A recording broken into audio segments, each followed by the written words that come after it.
Good morning. My name is Debbie Forster, and I am the CEO of the Tech Talent Charter.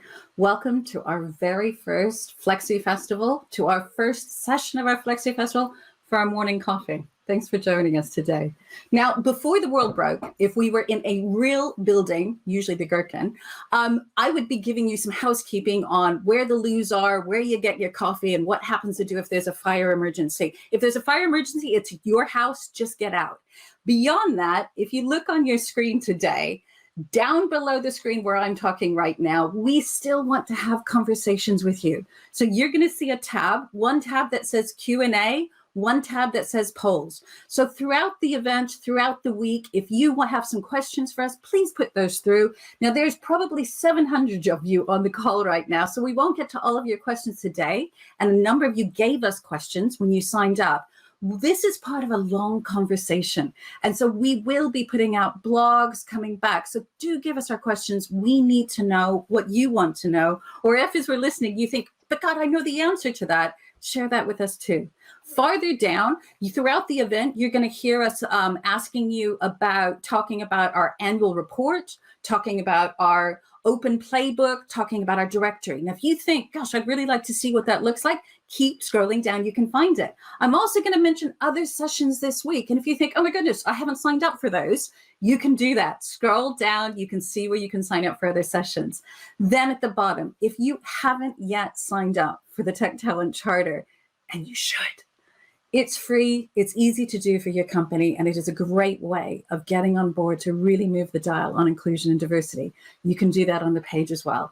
And last but not least, at the bottom of the page, you will see our fantastic sponsors. That includes Unilever, but we also have HP, we have Lloyd's Banking Group, we have Nominet, techUK, QA Limited, NatWest, and Nationwide Building Society. These are those companies that make this possible. So welcome. All right, so why are we here? If you're new to the Tech Talent Charter, everything you find today, and most of you know this because the questions you were firing to us were all about how do I do that, not why. So this is about practical insights. We have a lot to celebrate today, but remember the theme is tough conversations and meaningful action, and that is key. What you're going to hear today is we're going to feed back to you, first of all, in this session, looking back. What have you told us? What is state of play within tech in relation to diversity and inclusion? There's some good news. There's some not so good news. And we need some tough conversations on how we do this better, faster, more effectively, and together. And it's really important that we don't just talk. What my goal is for every session, if you tune in and spend time with us, is that you go away with some actionable insights to turn into action in your company, in your region, moving us together. And what we want to do here at the Tech Talent Charter, my goal is always to make you feel encouraged and just a tiny bit nervous, uneasy, because we have to keep pushing the dial. So what you'll find is back when we first started in 2017, this was really getting everybody comfortable to even talk and think about diversity. But that was just the starting point. We then started working with you by the next year, getting everyone understanding that you need inclusion to make diversity work.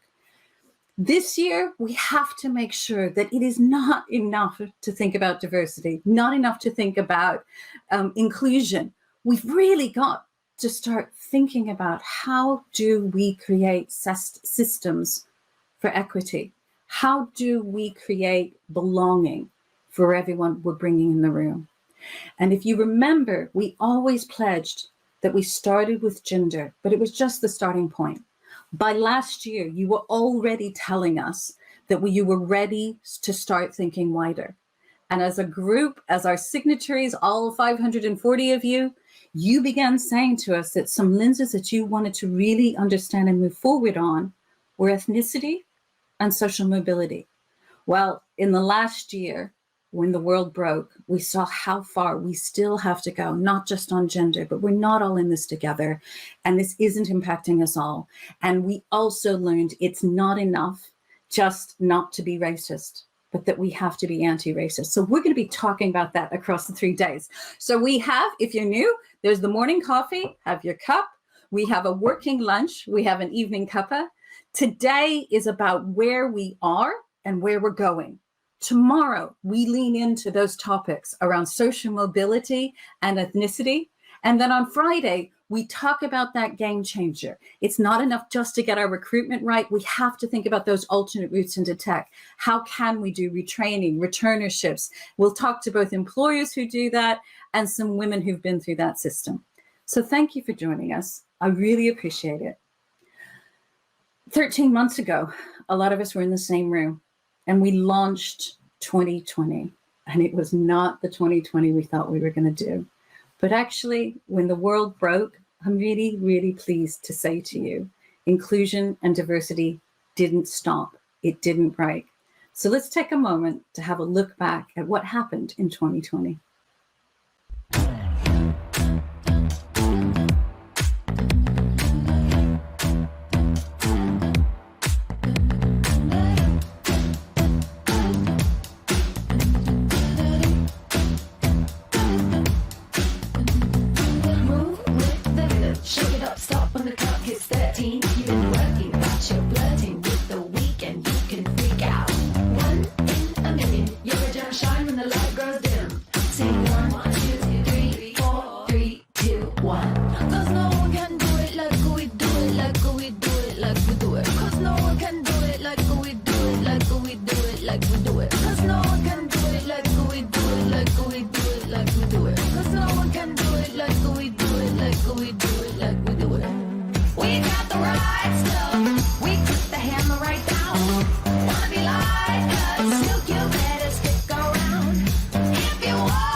And that little earworm is my gift to you again. Many of you said last year that song went in your head all week. So that's our gift to you.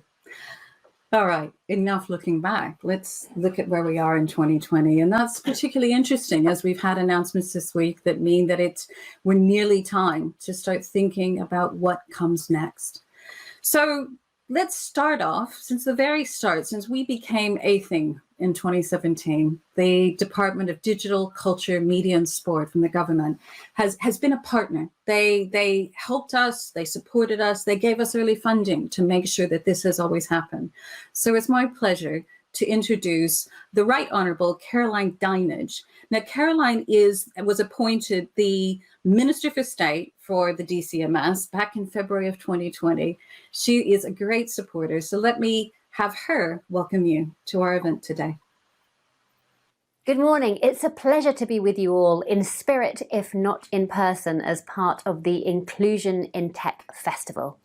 It's my absolute privilege to be able to champion diversity and inclusion in the tech sector and tech jobs throughout the economy. And DCMS is fully engaged with supporting this important agenda. I'm very proud to say that my department has continued its support of the Tech Talent Charter this year, so it can continue to grow and expand its regional work and its activities in the wider diversity space. Diversity and inclusion is absolutely vital to ensure that employers can attract the full range of talent they need and provide opportunities to many more people. It's also vital if we want to design technology that's inclusive and addresses the needs of all parts of our community. Our digital economy will be in an even stronger position when we have a more diverse and inclusive sector. This is a fantastic event and a great opportunity to address how we can improve diversity in tech and the steps we can all take to support this goal. The Tech Talent Charter 2020 annual report published today shows that businesses are ready to tailor initiatives to increase diversity. It was also interesting to see how businesses reacted to the pandemic to include more diversity and inclusion initiatives within their organisations. This will allow them to emerge from the pandemic stronger and more resilient. We all know that supporting an inclusive workforce is the right thing to do, and that diversity also makes good business sense. There are studies showing that companies that embrace diversity are much more likely to outperform their competitors financially. This diversity of thought and experience will ensure we have the best understanding of our customer bases and avoid the pitfalls of biased design. But crucially, if we're to fill the possible future skills gaps in our changing digital economy, we need to draw on all our talent. As a government, we need to understand and improve the route into tech for underrepresented groups. It is clear, though, that none of us can do this alone. Progress in this area will come through collaboration between government, the private sector, and civil society. There are great examples of effective and productive work on this happening right across the UK at the moment. Impactful programmes from some of the Charter's signatories, like techUK, led by PwC, Accelerate Her and Code First Girls, along with many others, are all making inroads towards attracting and retaining people from underrepresented groups in tech. We've also seen great progress through our degree conversion course programme in data science and AI skills.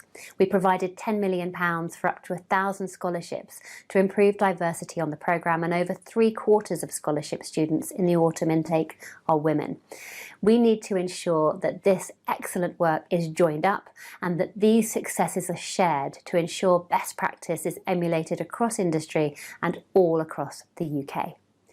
For the tech sector to work for everyone, the benefits must be shared by everyone, and this can only be achieved by working together. So thank you to the Tech Talent Charter for having me speak today, and I hope you all enjoy the next few days at this fantastic event.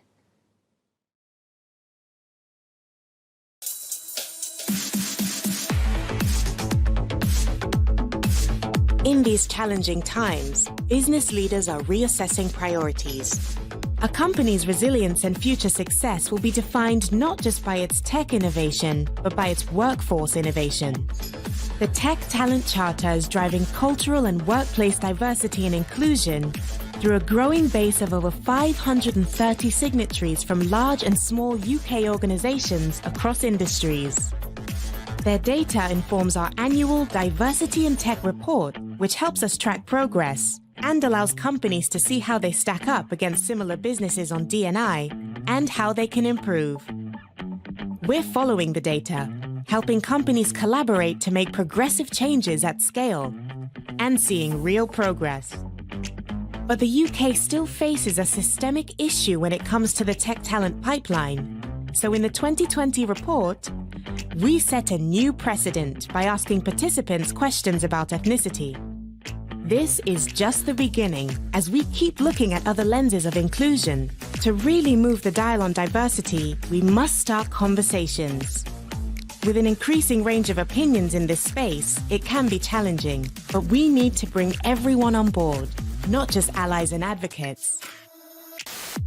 So we're helping organizations with D&I diplomacy, allyship, and data measurement through events and tools. In Diversity in Tech 2020, we share what's working and what's not, and how to take impactful action. So let's break the ice. Because it's by having those tough conversations that we can find meaningful solutions together.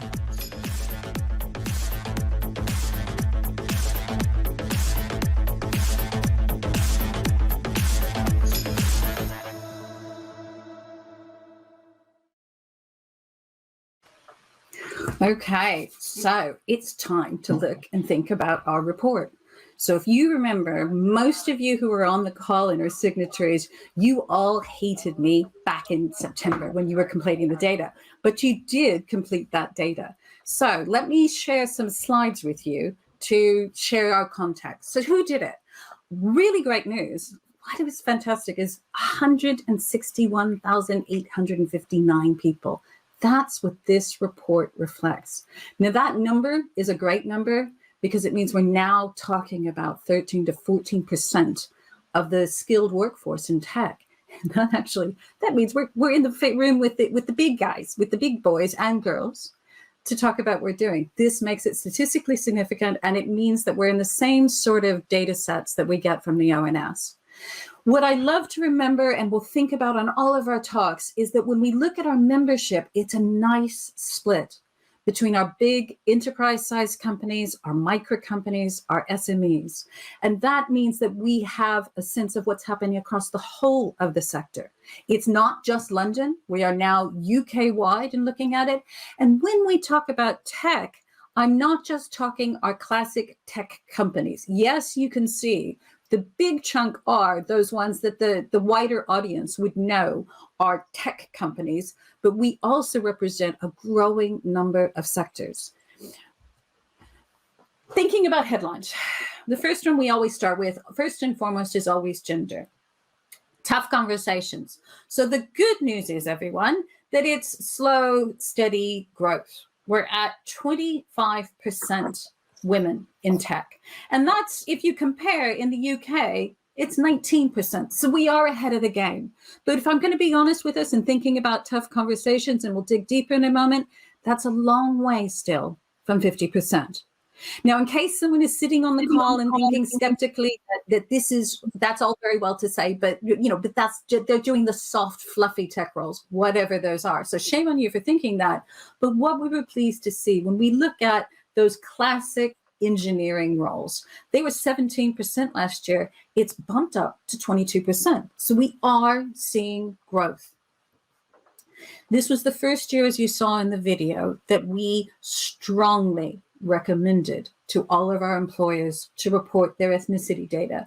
Now, I'll be honest with you, I threw that out and I was nervous. How many of you would come back and share with us those ethnicity figures? Wow, 45% of you already are gathering that data and shared that with us. That's fantastic. Now, things to remember. Advanced warning, everyone. We warned you this back in September. At the end of this year, when it comes time for data, we are requiring the ethnicity data. And if that worries you, if you're a long way from that, this is the right room, the right group to work with, because we'll work with you every step of the way. But we know what's measured gets done. And we've got to keep looking at how are we measuring, where we're making impact.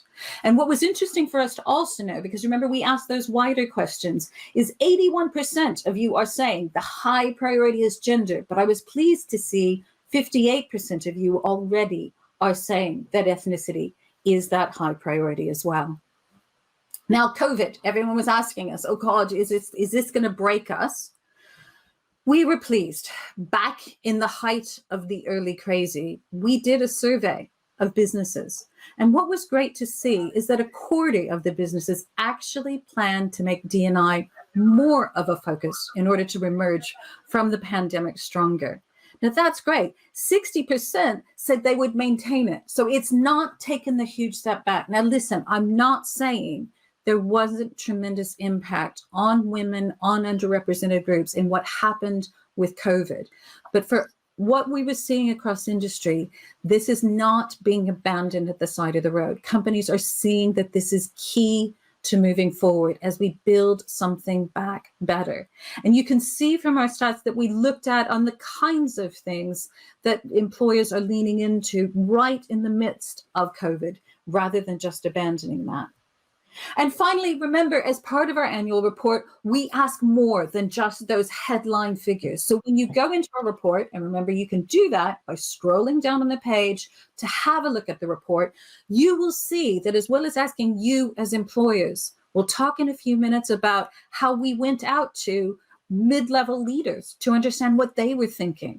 We started gathering, working with partners on where is the talent across the country? How are the breakdowns in the different areas? And remember that one of the great parts of the toolkit in the annual report is you can benchmark yourself. You can take your company's data to understand how do you measure up against the sector as a whole, as against companies your size, against regions of the country. This is the first time that we're finally able to also let you start looking at the regions and figuring out how do you measure up overall. So enough of me talking about figures. I want to hear from the panel. Now, the people that you're going to hear from in a second are those long-suffering souls that have worked with us closely, grappling with this data, working to make sense of that, and to bring that across to you. And what we're doing today, this morning, you'll hear from my people who have worked with the report. At lunch, you're going to hear from some experts in the field to deepen in some of those topics. And then this evening, if you're joining us from the evening cuppa, we'll be talking to some of our employers about what does that data mean and what's really happening on the ground. But let's hear from our panel. Ladies, you've worked with me before. You know that I am rigid about one thing, and that is I do not want long introductions. We want to get into the discussion. So you are all hands of that. So you give us what we call our micro introductions. Nimmi, will you kick us off and tell us who you are? Thanks, Debbie. Hi, everyone. I'm Nimmi Patel, and I'm the Policy Manager for Skills, Talent and Diversity at techUK. That takes me to you, Dania. Hi, everyone. My name is Dania Lyons. I'm the Head of Partnerships for Spinks, who are tech talent partners to the startup and scale-up world. And that brings me to you, Lexie. Hi, everyone. I'm Lexie Papaspyrou. I work with the Tech Talent Charter, and I produce the annual report for this year. And last but not least, Diana. Hi, everybody. I'm Diana Akanho, and I'm Senior Insight Manager at TechNation.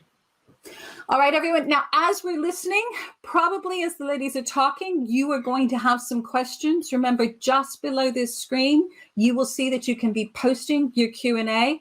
We're also going to be kicking off a poll, all right? So we keep you busy while you're listening. We want to know from you, compared to last year, how is your organization prioritizing inclusion and diversity for 2021? So we heard what we said in the summer, but I want to hear from you. So as you're listening to everyone on the call today, please can you be adding some Q&A and filling in our poll in the window below this one. All right, ladies, here we go. So start where we always start, gender. How are we getting on? Tell me more about what we learned from gender in looking at our report this year. Lexie, do you want to kick us off? I can kick that off. So what we saw this year is that the signatory base reported that amongst technical roles, 25% of those roles were held by women. That's an increase on 1% compared with our data gathering last year. Whilst that's that might seem like a small increase, from looking at the context in which that's happened, it's really actually quite a pleasing thing to see. At the scale in which we're recording this kind of data, we would never have expected to see necessarily massive shifts quickly, but what we are seeing is improvements, but they're coming at scale. So across large numbers of employees, across sometimes very, very large organizations. We're outperforming the average for the tech industry, which is also great to see. So the signatory base is, I think, coming to reflect more accurately as well the performance of the best and most engaged employers when it comes to looking at gender diversity. And that's important because we always talk about this is, if we talk about preaching to the choir, this is the choir. You're welcome to our giant choir meeting. It's how do we learn to sing better? But we're not there yet, because in thinking about it, so it's throwing out to all of you, it's not just about recruitment, is it? What are the other things that we're seeing that we know companies need to be thinking about if we aren't just going to stall at that 25% point? What are you seeing from the report, and what are you hearing, ladies? From my perspective, Debbie, just to echo a little bit on what Lexie was saying about how far we've come. I mean, I remember the first Women in Tech survey that I looked at personally around 11, 12 years ago, and there was 7-8% representation of female engineers in tech teams across the UK that we had surveyed back then. So to see 25%, now that's incredible. That's a massive, massive change, a massive shift. I think it really goes to show that these conversations have an impact, and that when you show people how to do something, so rather than just talking the talk, but actually giving them practical advice on how to make change happen via the Tech Talent Charter, for example, and the open playbook or the directory that you have of resources, it's just showing that we can actually shift that dial and make a difference internally in our own organisations. Fantastic. And is this happening up and down the country, Diana? Are we seeing now that the growing awareness on trying to get companies thinking more with that gender lens?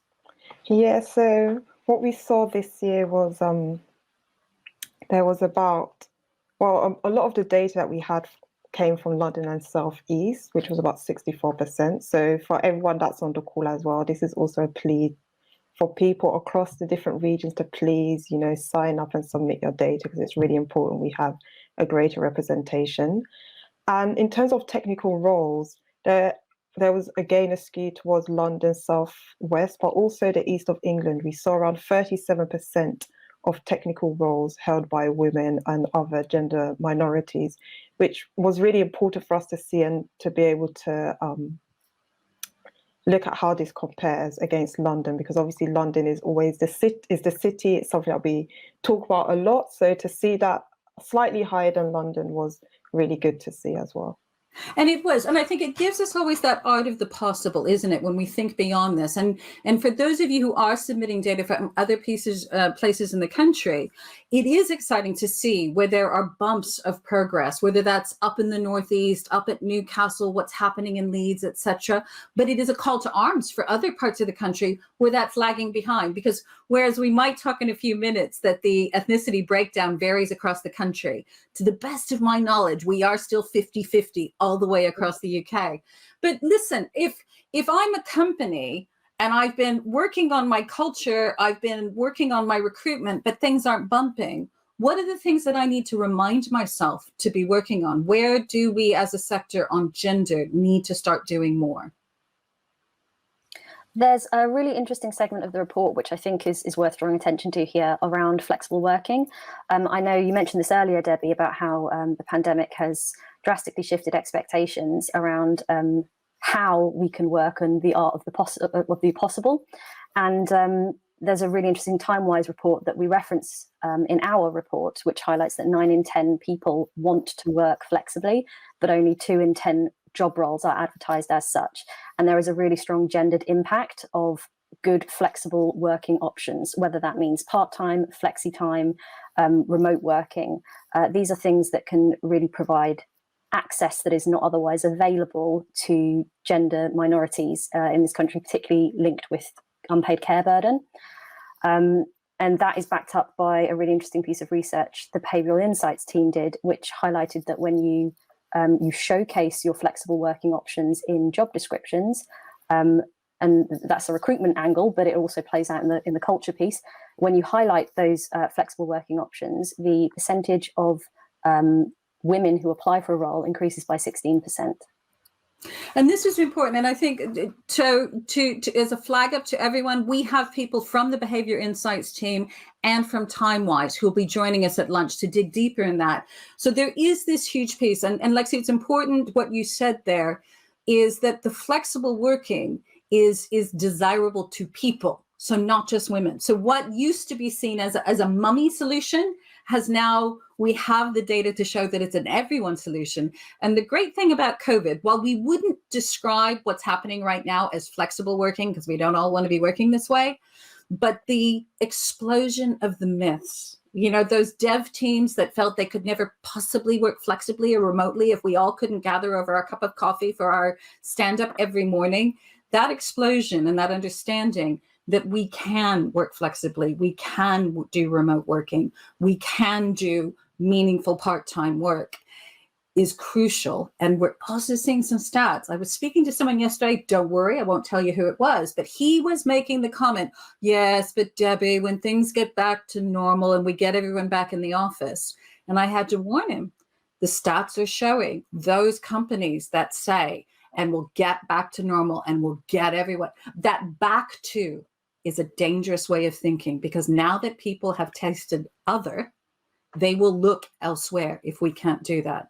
And retraining is really important, isn't it, too? I mean, we're hearing that across. Anyone want to comment about those alternate routes into tech? I think retraining is extremely important. And I think a stat to look at on the report is that over 50% of women said they would want more training to become more knowledgeable in tech and to really just understand what is out there and what is available to them, which I think is important. But then in terms of alternate routes, we know there's the likes of apprenticeships. Not everyone wants to go down the degree route to go into tech specifically.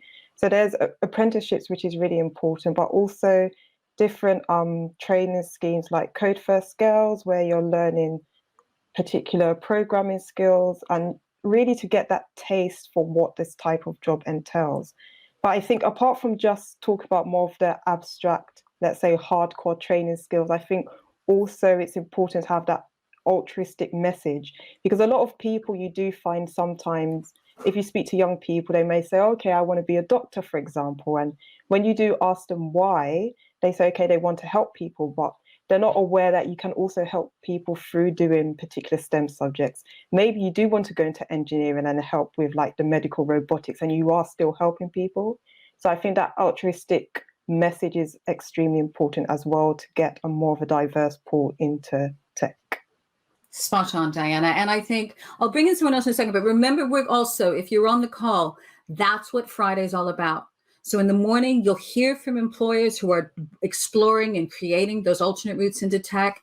At lunch, you'll hear from women who have been through those routes. And listen, if you're an SME and thinking, oh, I can't possibly do it, lunch is a good one, because the advice from the women is advice you could put to work straight away. And then if, as you're saying to Diana, yeah, absolutely, we need to change what we're telling people in schools, in universities, how do we get the message in? Then you'll want to tune in on Friday afternoon, where we'll hear about how groups like techUK in schools, how Institute of Coding with universities, and how Future.now is thinking about that whole skills landscape to help create those alternate routes into tech. Now, I cut across somebody there. Who was somebody else wanting to talk about the retraining piece? Yeah, I just wanted to jump in on. Oh, everybody, good. Okay, so.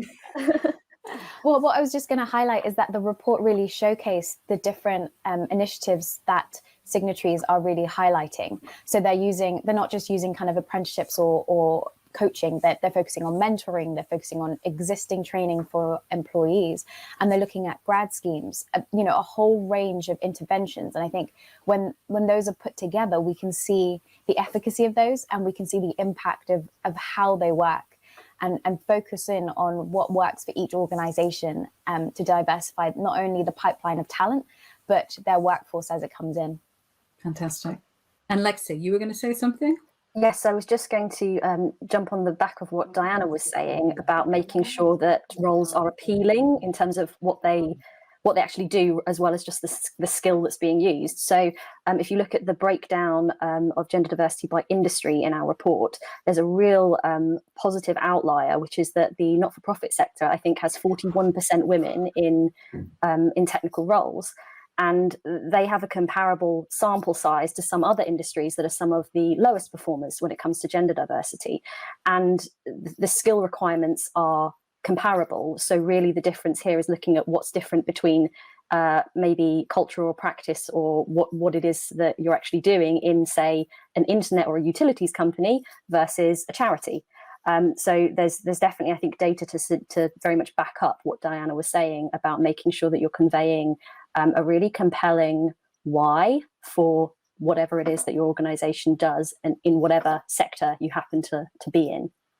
It was great news, wasn't it? You know, and having been in the not-for-profit for so long, it was great to hear. So if you're in a not-for-profit, you can know that you're cracking the system. And we're going to hear from how companies are doing that. You're going to hear from this evening how Unilever set the target, drove the target, and was reaching those 50%. So if you're on this call and you're in a company where people are coming up against you going, well, what can you do? It's just like that everywhere.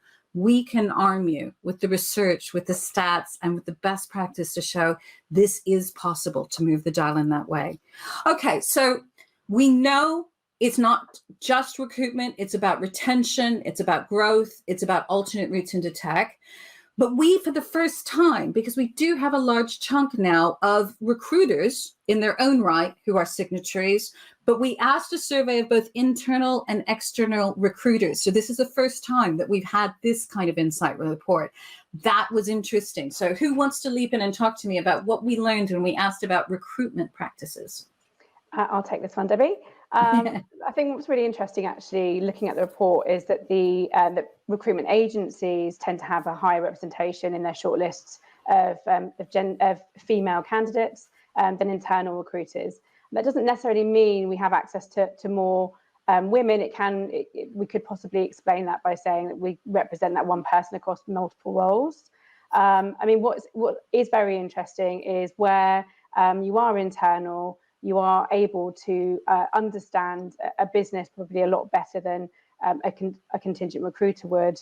And I think what's quite clear is we're seeing, especially in the talent landscape now, we're seeing a lot more collaborative working between internal teams and suppliers, and making sure those values are genuinely aligned. And I think from a recruitment perspective, what we've had to do in order to be part of this solution rather than part of the problem around attracting diverse talent is really understand what's out there from a community perspective and make sure we're part of that conversation, and also break down the candidate experience and look at challenging the different steps a candidate takes on an application journey.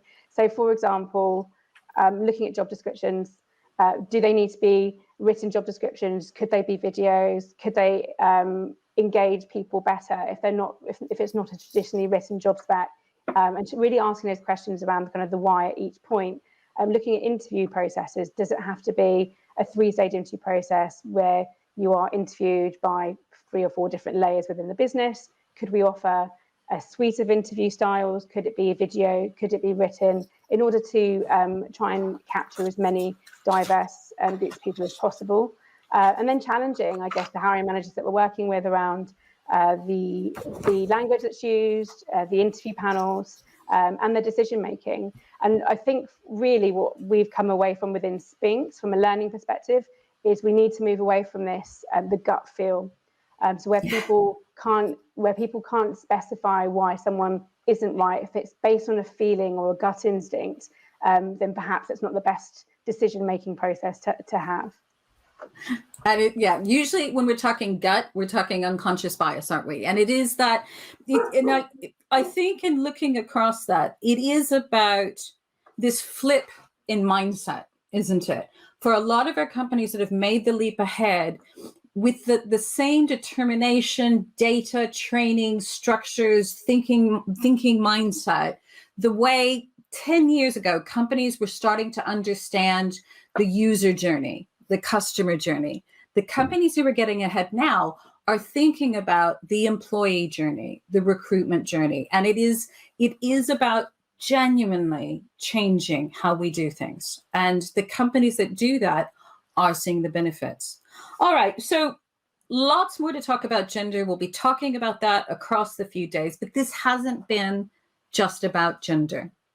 This was the first year that we made the commitment that we were going to start gathering data on ethnicity. We spent last year, those of you who joined us last January, we said this 2020 was the year we began doubling down on things like ethnicity and social mobility. So talk to me what we learned. What was the good news, the bad news? And even when we talk about ethnicity, can you unbundle what we mean? Because like everyone I hear, I have a real sense of uneasiness when we just talk about BAME and ethnicity as a gigantic basket. So talk me through what we learned about ethnicity from our report. We found that ethnicity, it's a really interesting way of looking at things, because we're focusing on becoming more intersectional. Now, as Debbie, you mentioned, 45% of organizations within the Tech Talent Charter signatory base have already elected to share this kind of data with us. And I think it's a real testament to the companies already taking an action-oriented approach to ethnic diversity. We've seen the events from last year, recent events, how many organizations have put out statements about changing the pipeline of talent and changing the narrative, in particular in their organizations, and doing more for society. I think it's been really interesting using this data to highlight, well, a lot of organizations have put their money where their mouth is, and they have put more emphasis behind their statements. So what we found in the Tech Talent Charter report was that people from ethnic minorities actually make up a larger share of the technology workforce than they do the wider UK workforce. It's sort of 16%, and that's a real positive outcome for diversity in tech.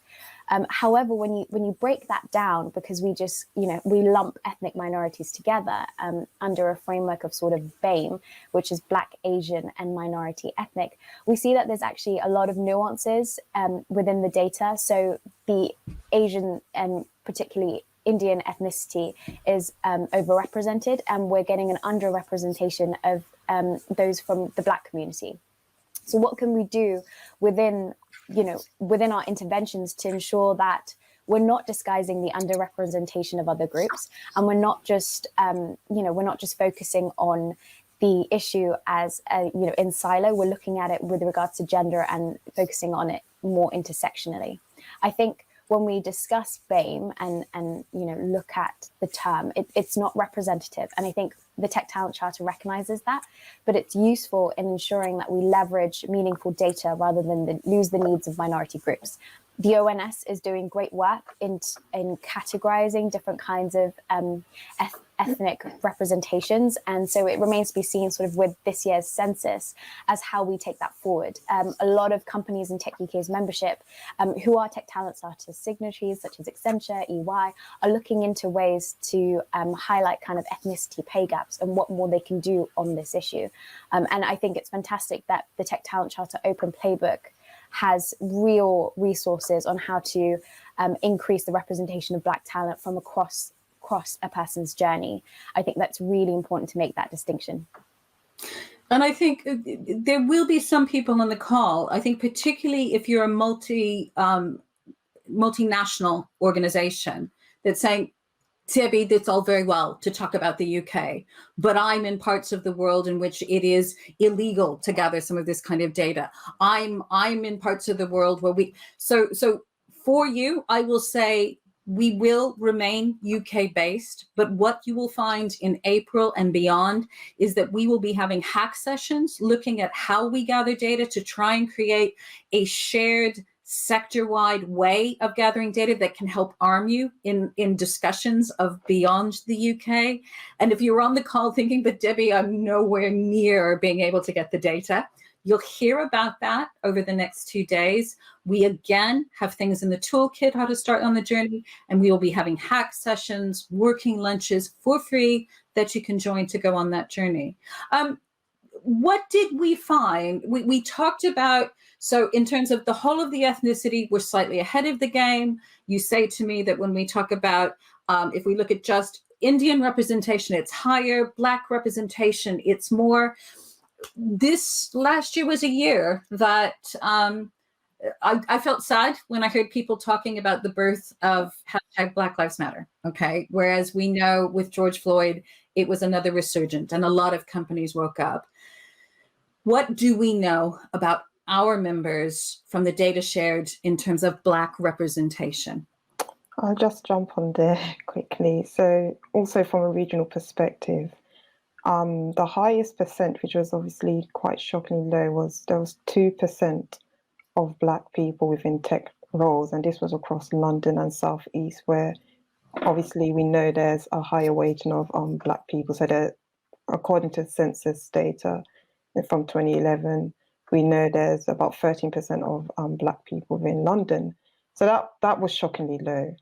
So I'll say the difficult conversations around there is in terms of trying to recruit more people from Black backgrounds, for example, is to look introspectively and also as an organization, and to think about how are you recruiting?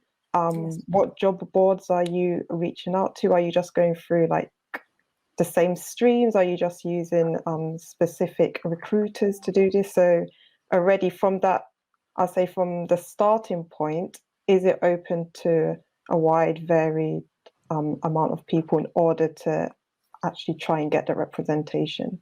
And then obviously the next step from that is when they are in, so that's kind of like the diversity metrics. These are the numbers that help us to understand where we benchmark and where we fit in, is what next? Are they given the same opportunities and progression? Yeah, which is very important. So there are ways and suggestions around that. I don't know if you want me to go into that now. Or well, and I think we've got the useful thing to know is that is tomorrow. So tomorrow morning, you will hear about companies that are starting those conversations, thinking about culture, the data, the equity, etc. And then at lunch, our working lunches, we try and keep them super practical. You will hear strategies that you can put to work on Black allyship and education, on recruitment, on, as you were referring to, Diana, that growth and retention piece. So how do we really move that forward? Lexie, what did we learn in terms of that growth and promotion in Black representation for our members? Yeah, there's some interesting research that we've referenced, which comes from BCS, which ties in with as well some anecdotal research that we looked at, which shows that when you're looking at progression in a workplace, that's a really big deal for ethnic minorities in general, not least to say just focusing on Black ethnicity groups, is a bigger challenge in the sense that people from ethnic minority backgrounds tend to be more highly qualified, but don't tend to progress as fast as majority ethnicity groups.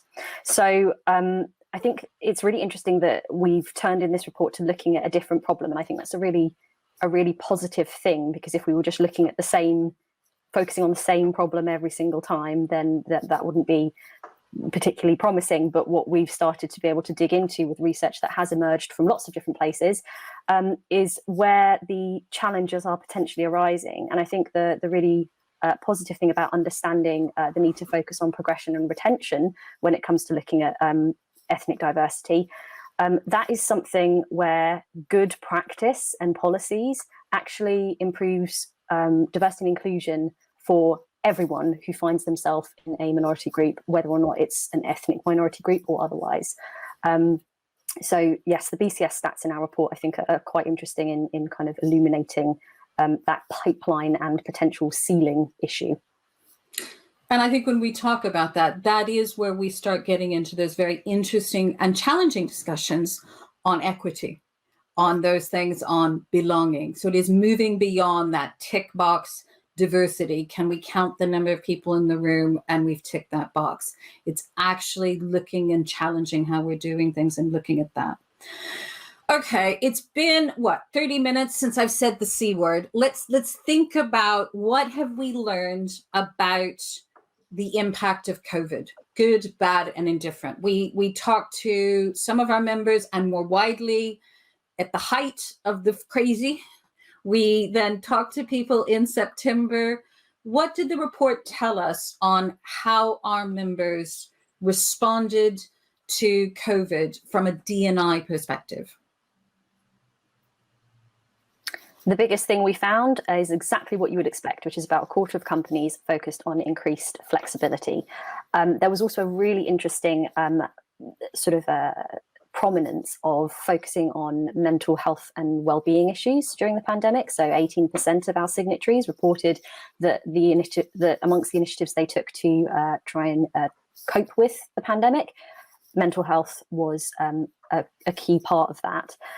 We also did have a smaller number of companies, but still noteworthy, who focused on improving childcare support for their employees, again, which is incredibly promising to see. just particularly from a gender perspective, but also just generally looking at like holistic health and belonging at work. There was also, I think, one other thing that it's worth highlighting, which is that 20% of our signatories said that their practices that they already had in place were doing great and they didn't need to do anything to change them. And that was also really pleasing to see.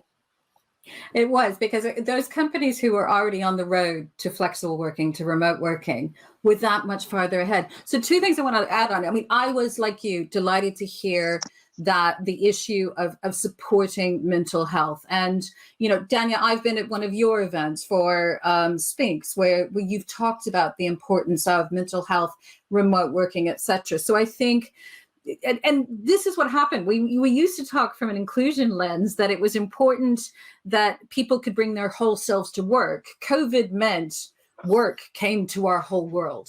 And employers for the first time had no choice but to start thinking and understanding. And that step forward in terms of mental health is something we don't want to let go of. And we'll hear again at lunch about that flexible working. And in one of our fireside chats today, you'll hear from Unilever thinking about what COVID has taught us about the genuine opportunities of doing great things with people if we fully embrace that flexible working.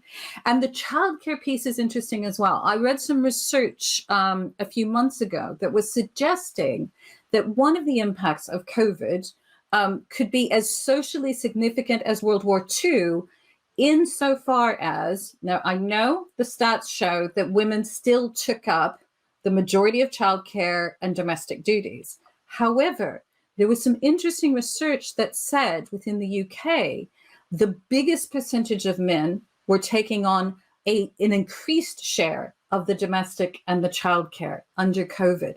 And let's be honest, I've heard a lot of men talking about, well, they're not wanting to homeschool. I don't see a lot of people applying necessarily to become teachers.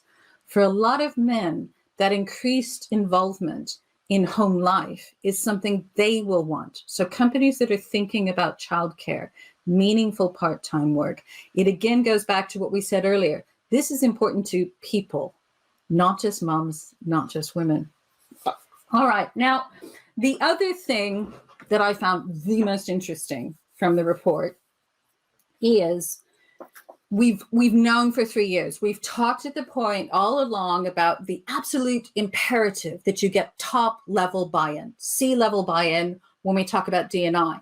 We've talked about engaging at that ground level, but I've also heard a lot of people talking about that difficult middle, those middle managers, and what do they feel, and does that go through? So we did something very different with a test this year. Lexie, can you talk about the survey and what it showed us? And then I'd like to throw it open to the group and what they think about that. Yes, so we did a piece of research with consumer insight platform, a test. And what we did is we surveyed mid-level tech employees on their perceptions around diversity and inclusion. And what we uncovered, I think, was some very, very interesting findings. The first, and I think really positive one, is that 73% of the people that we surveyed, these are average tech workers, representative of the tech workforce beyond our signatory base, they approved of their employers' diversity and inclusion efforts.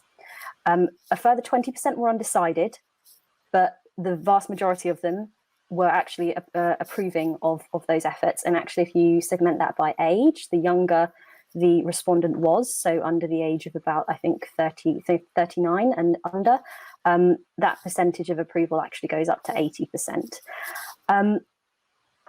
80% as a total thought that diversity and inclusion initiatives were necessary as well.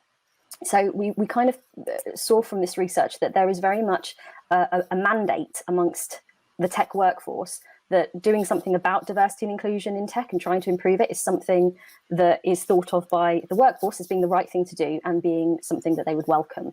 Where we get into some really interesting kind of layers on top of that really are that there is a little bit of, I guess, more ambivalent feeling around how we are going about achieving good diversity and inclusion. So we saw, I think it was 1 in 5 of the people we surveyed said that they felt that diversity and inclusion initiatives can be sometimes counterproductive or even harmful. We also found that some of the respondents, I think it was 40%, but I'd have to check that in a minute. But I think you're right. Yeah, 40% of our respondents said that they would be uncomfortable to some degree with raising a diversity and inclusion issue. And that percentage is slightly higher amongst Black and ethnic minority and Asian respondents, and slightly lower for white respondents. But also, if we look at, for instance, white men, who are a group that are a majority generally within the tech workforce, 14% of them also felt like they would be uncomfortable raising diversity and inclusion issues.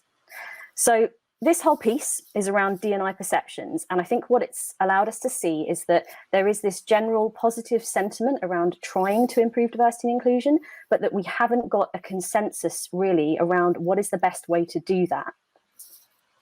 And I think that is the dual reason for the topic of this week, which is that tough conversations. And it's the conversations, what you'll hear again and again from our companies, the importance of engaging everyone in these discussions, the importance of having those spaces where people can ask the awkward questions, the difficult questions, they can learn, they can do those sorts of things.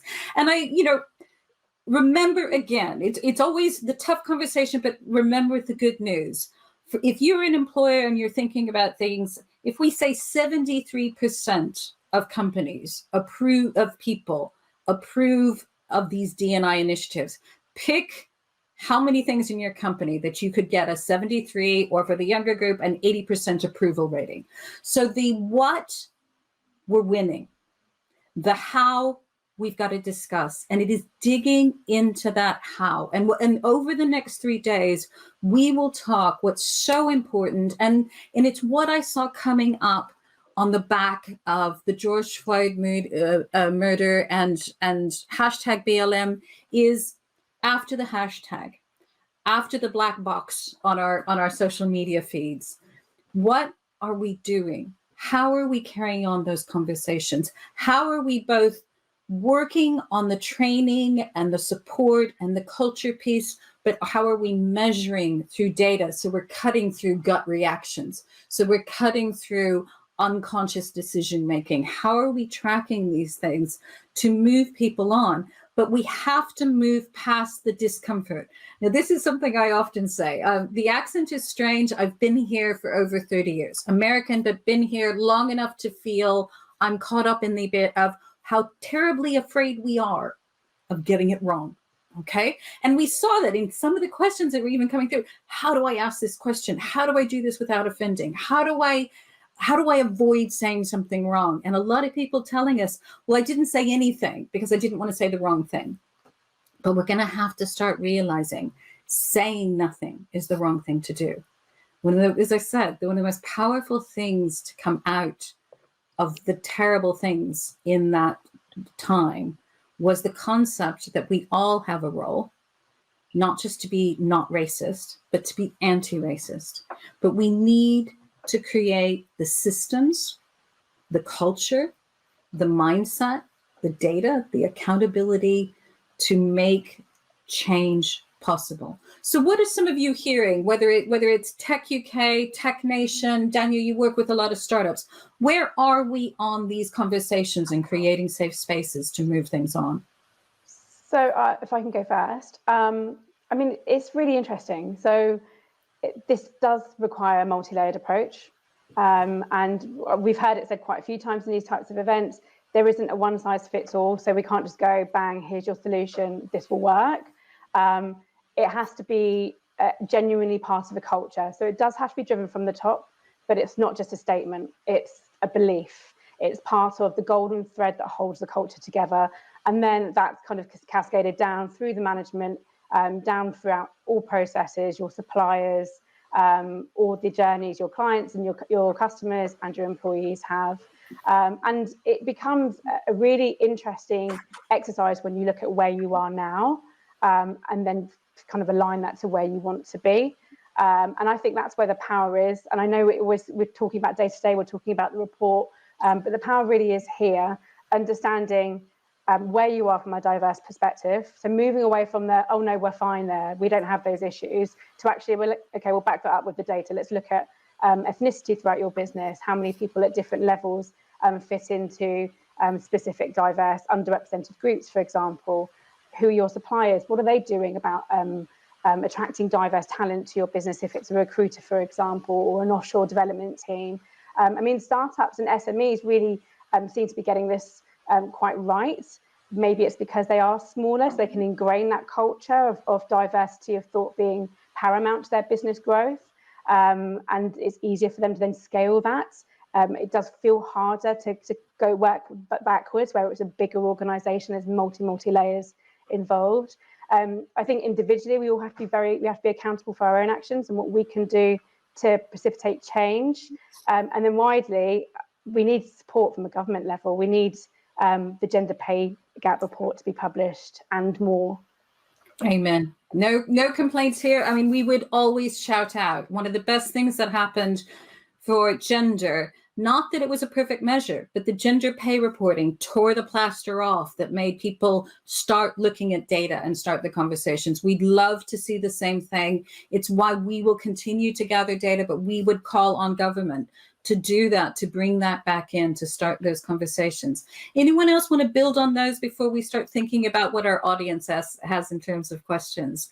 Where in the wider conversations? Yeah, I just wanted to say from a TechNation perspective. So obviously we have our entrepreneur engagement managers that are working across the UK, trying to get more of a regional representation, more diverse founders to apply to like our different programs.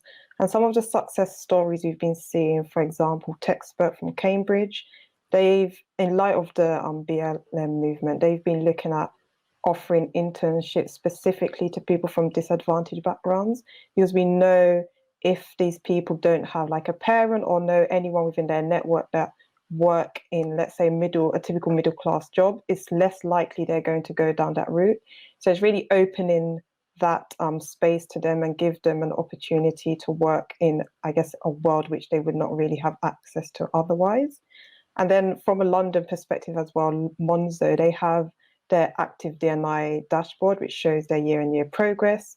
And they've created partnerships with organizations like Code in Black Females, Code First Girls, Royal Association for Deaf People, British Red Cross, just to really get as well that wider pool of people to make sure that their organization is representative of society.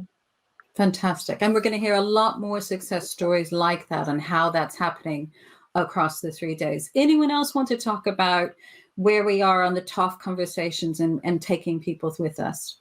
Sure. So what we've seen throughout TechUK's membership is a real need for transparency around these issues.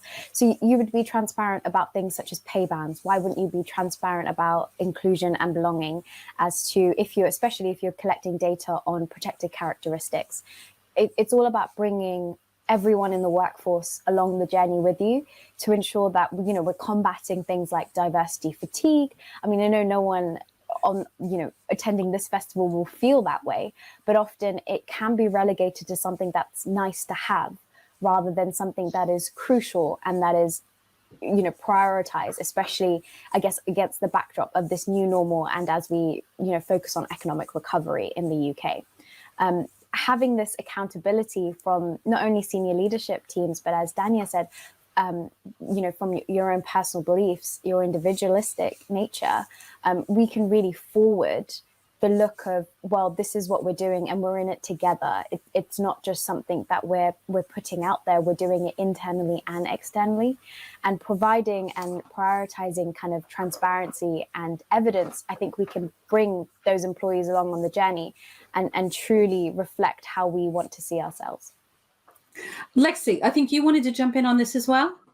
Yes. So, firstly, just a quick fact check that I did on this research is that 1 in 5 felt that these initiatives might be counterproductive. And the reason I bring this up in context of the tough conversations is that tough conversations are going to be difficult from a multitude of different angles for people who are trying to get engaged with this topic area.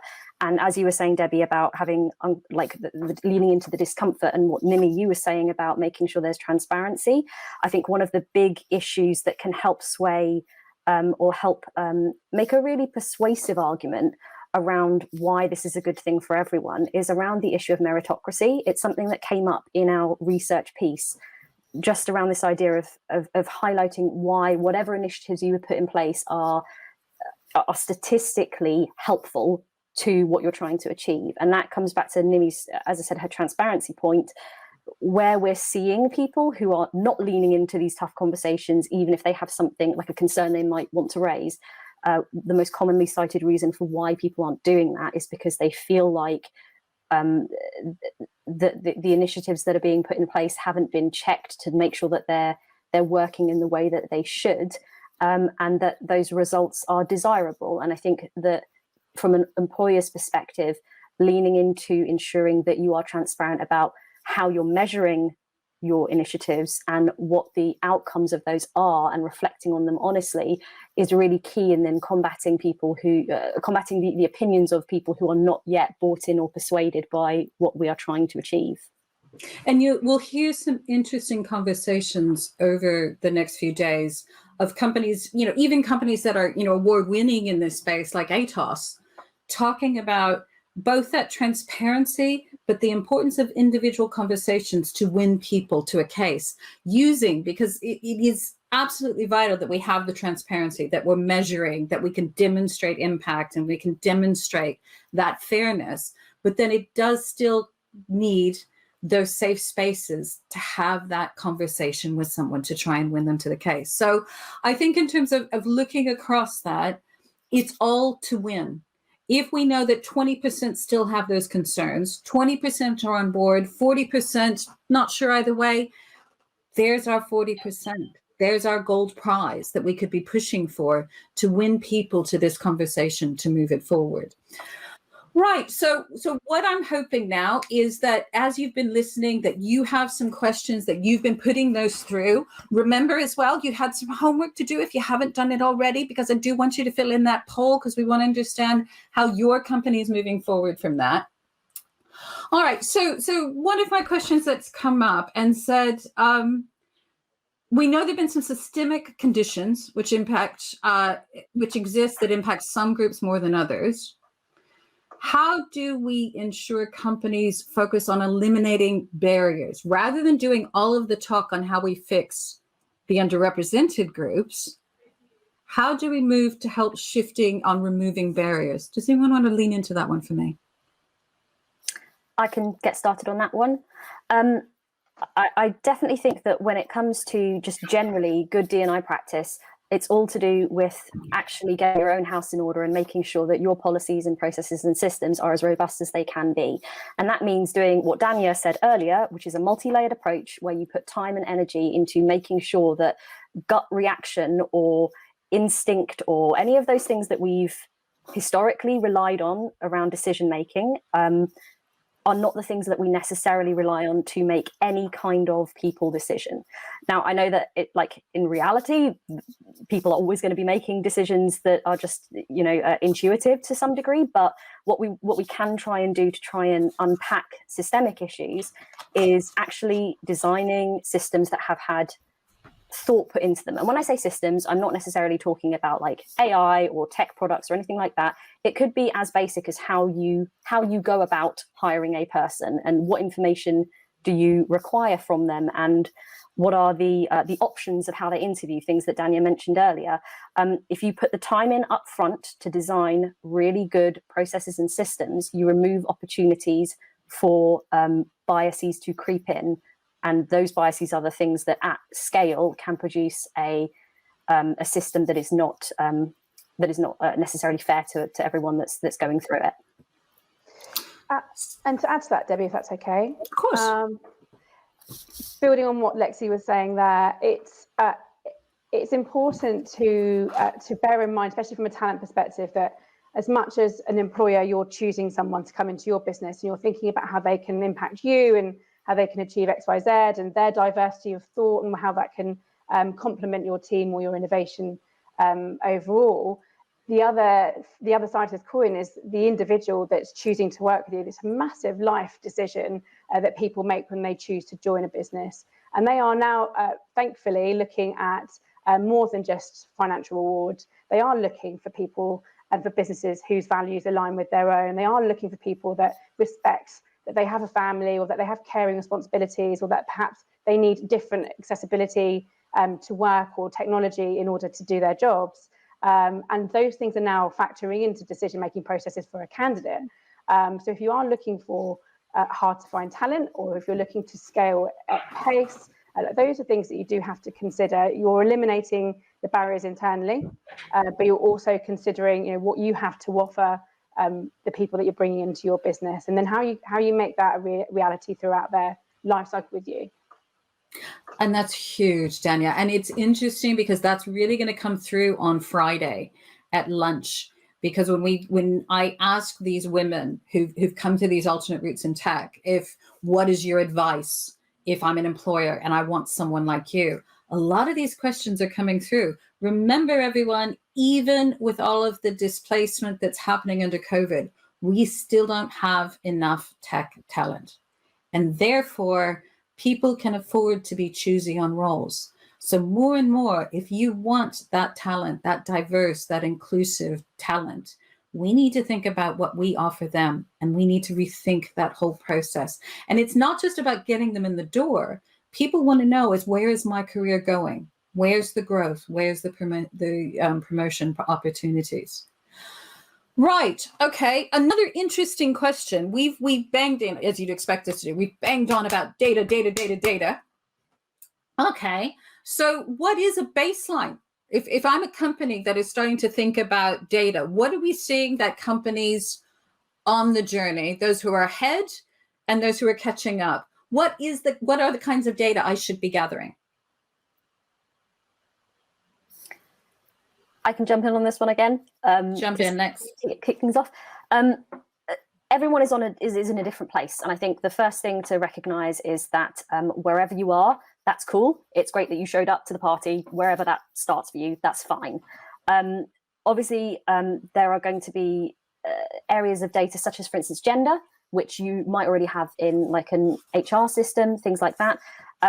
When you're thinking about what type of data to start collecting, I think you need to come at it with the default assumption, which is, I think, the best way to do things, is that you're going to be asking your employees for this data. So whatever data you're collecting, don't assume it. So think about whatever data it is that you want to start collecting, you're going to need to ask your employees for it.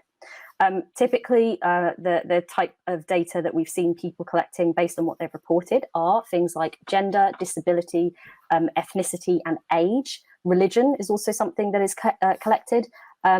We also obviously ask about things like socioeconomic background and neurodiversity, though those two last ones are the least often collected types of data that we've seen companies reporting.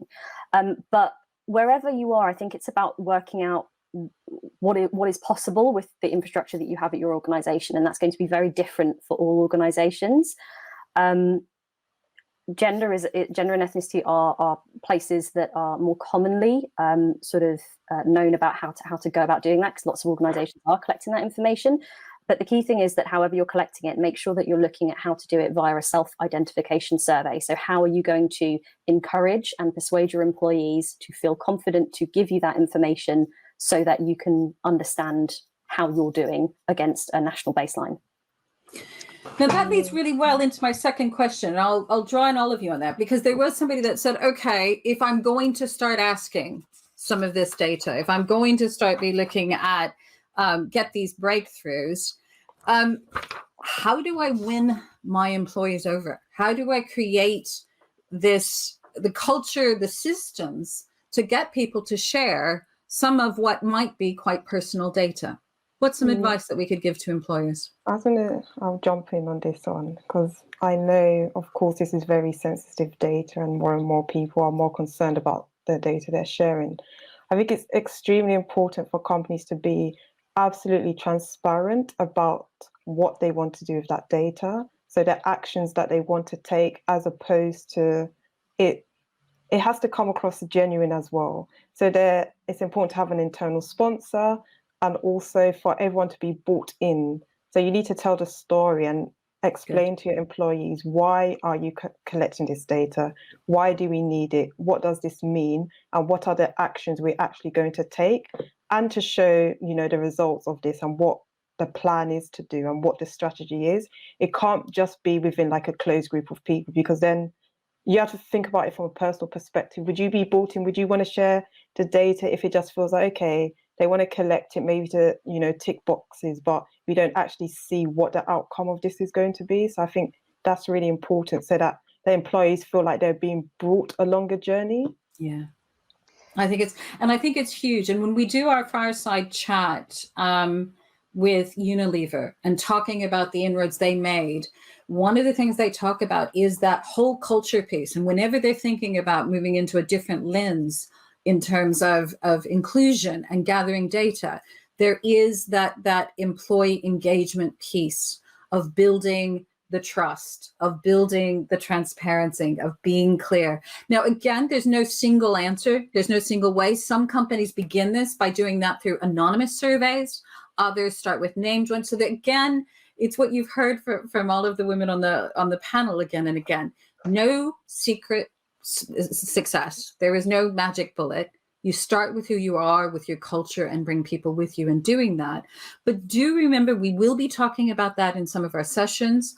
We do have resources that you can use in our open playbook. Remember, you can scroll down on the page to get your open playbook. We also will be doing some hackathons to build that out further, and we'll be having some working lunches. So if this is a topic that you're thinking, okay, Deb, I'm sold, we're gonna do data. How do we do data? Again, you're in the right place to do that. Right, it's nearly time. My coffee cup is nearly empty, so I've got to make sure that we get everyone out in time. So do please, if we've not addressed your question, do keep putting those questions in the Q&A, because remember, this is part of a longer conversation that we're going to do. We also want to make sure everyone has done their survey. And I think it is about, if any of the topics today have been very useful, think about how you carry that conversation with us. So ladies, thank you. You've survived panel 1 of our Tech Inclusive Flexi Festival. You've earned 1 day. I'll buy you all a drink of something in our real world. To my audience, right, as we draw to a close, let's see, first of all, I just wanted that question, part of that conversation.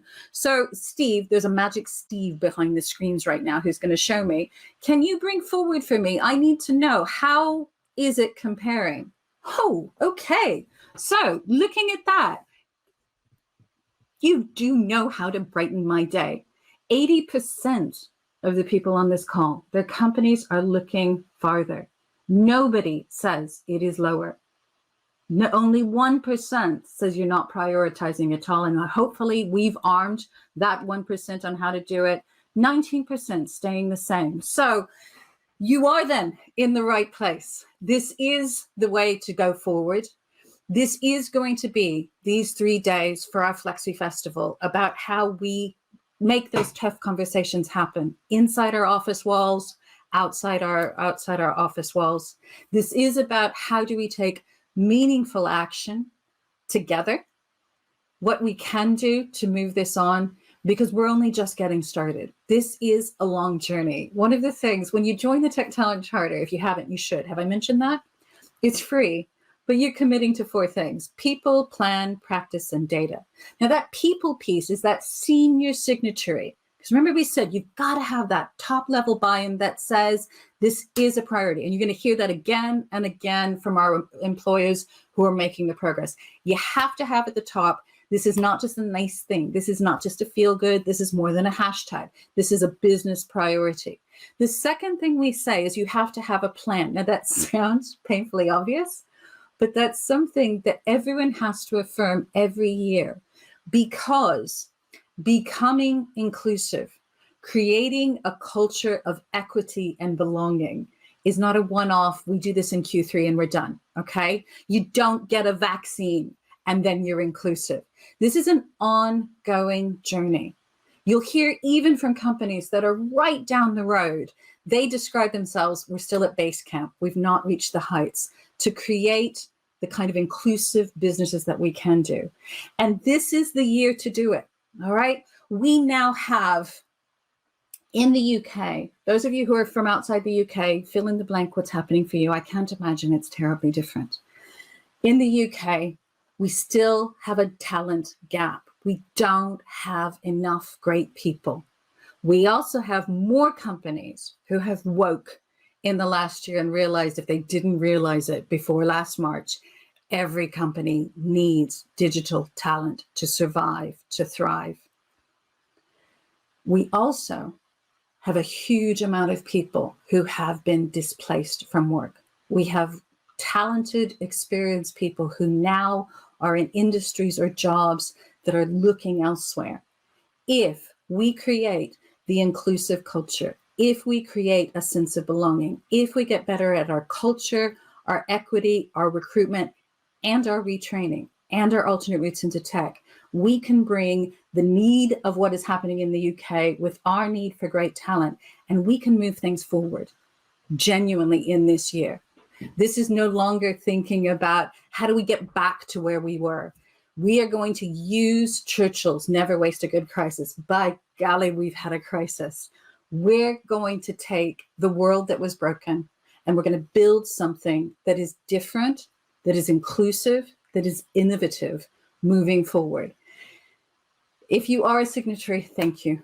Thank you for joining. Thank you for being with us on the journey. Thank you for making sure that we are moving things forward. If you've not joined, this is the place to be. This is where the companies get it, and they're going to get it more and more. I hope you join us across the day. At lunch, if you've not signed, and yes, you can sign up, just scroll down. There's still spaces left. At lunch, we're going to hear more from experts on, can we measure inclusion and engagement and what our people think? Where is the talent and do we know how? Is there a choice between what we do on unconscious bias training and people and culture versus those de-biasing systems? How do we make flexible working? If you're interested in that, that's our working lunch. If you come back for the evening cuppa, you're going to hear a fireside chat. You're going to hear some amazing things that have been achieved by Unilever, who moved forward and got that 50% gender representation. You'll hear from employers on the journey of different sizes on how things are going to work. And I've just had a secret message from my people. Some of you are still signing up. That's a good choice. I'd love to see you there. Tomorrow, in the morning, we're digging deeper on the ethnicity, Black allyship, how are companies doing it? At lunch, practical sessions. How can you start today in your company? In the evening, social mobility. There's so little discussion on how we can be more inclusive, whatever your original background. And then on Friday, if you're thinking about those alternate routes into tech, join us in our morning coffee so you can find out how companies are doing it and what you can learn from them. If you've not seen them before, come for lunch. I have some amazing women who come through these alternate techs and they've got lots they can share with you. And then in the evening, we'll look at the whole pipeline. What can we do in schools? What are we doing in universities? How do we upskill our workforce to make sure that we've got the tech workforce that we need? I have given you 3 minutes back. Thank you so much for joining it for our first Lexie Festival. If you've enjoyed it, please push something out on social media. You know we love us some tweets or on LinkedIn. I hope to see you again this week. Thank you. See you for lunch. We're gone.